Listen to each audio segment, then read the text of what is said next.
one of the coolest weddings that I didn't get to attend, but my wife did, and she's shown me pictures that make me wish I had attended. Anyways, one of the coolest weddings, a couple friends of ours had their wedding at my wife's family's lake house in Vermont. So first of all, it's in Vermont, right on a lake, an outdoor wedding with an awning, a small, intimate group of friends, and they had so many cool elements to their ceremony. They had the groom play a song, sing a song for his bride.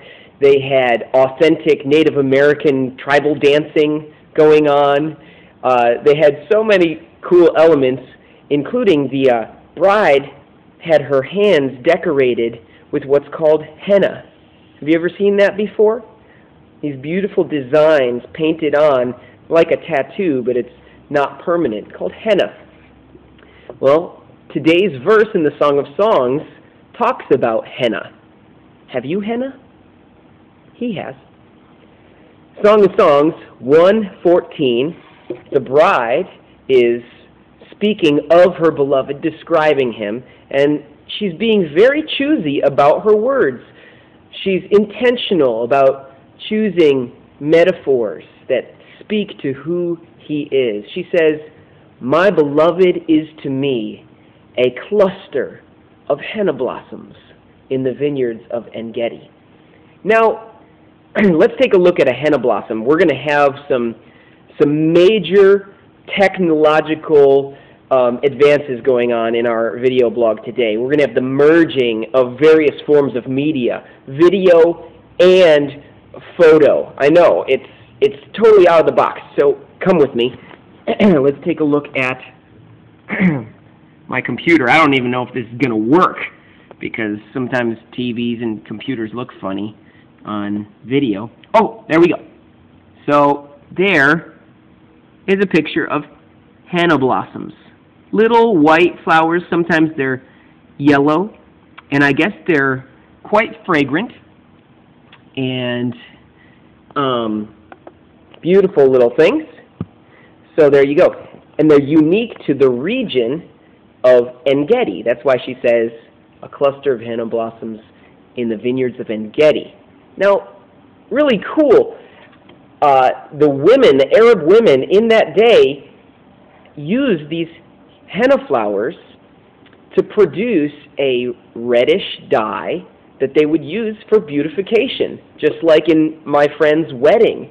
They would paint their nails with it and do designs on their hands. It's still used today.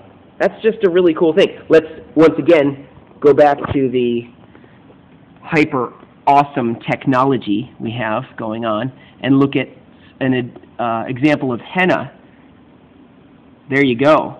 This is some pretty authentic stuff right there.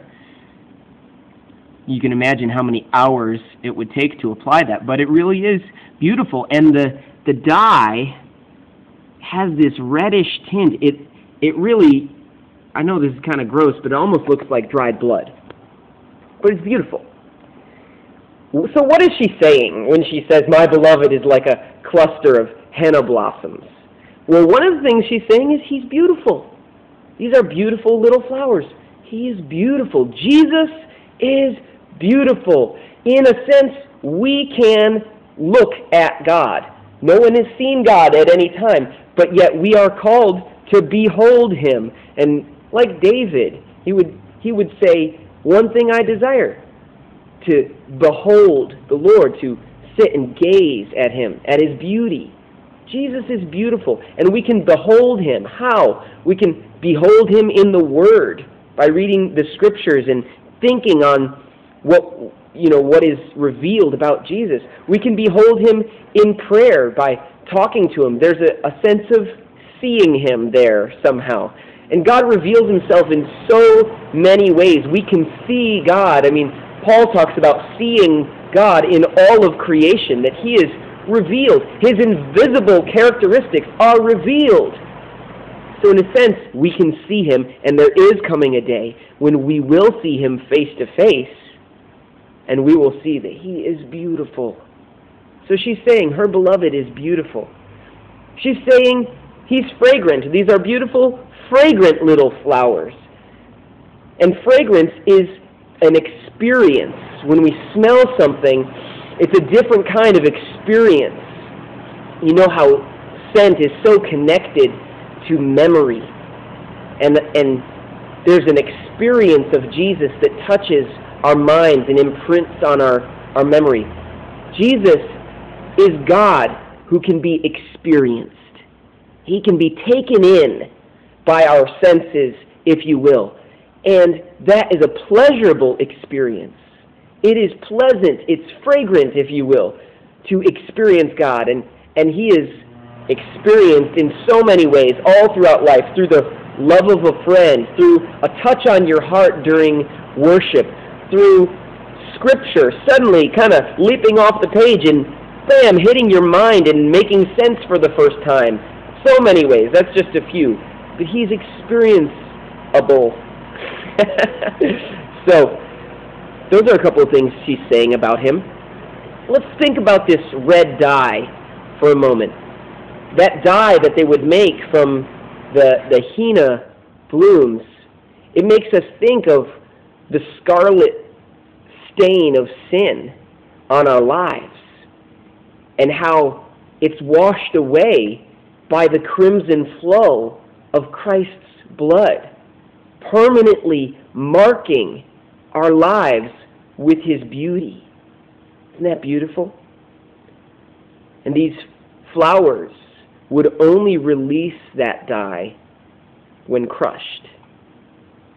And I can't help it, but it makes me think of that song, like a rose trampled on the ground, you took the fall and thought of me above all.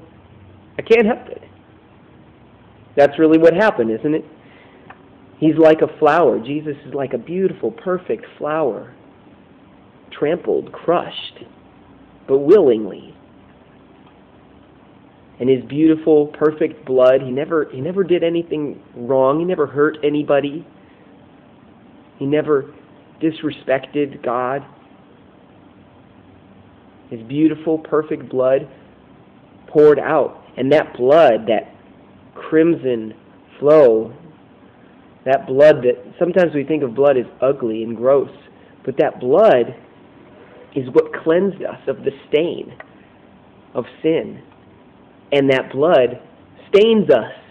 It marks us for life. We are marked by Jesus, like those beautiful henna tattoos that adorn the hands of a bride.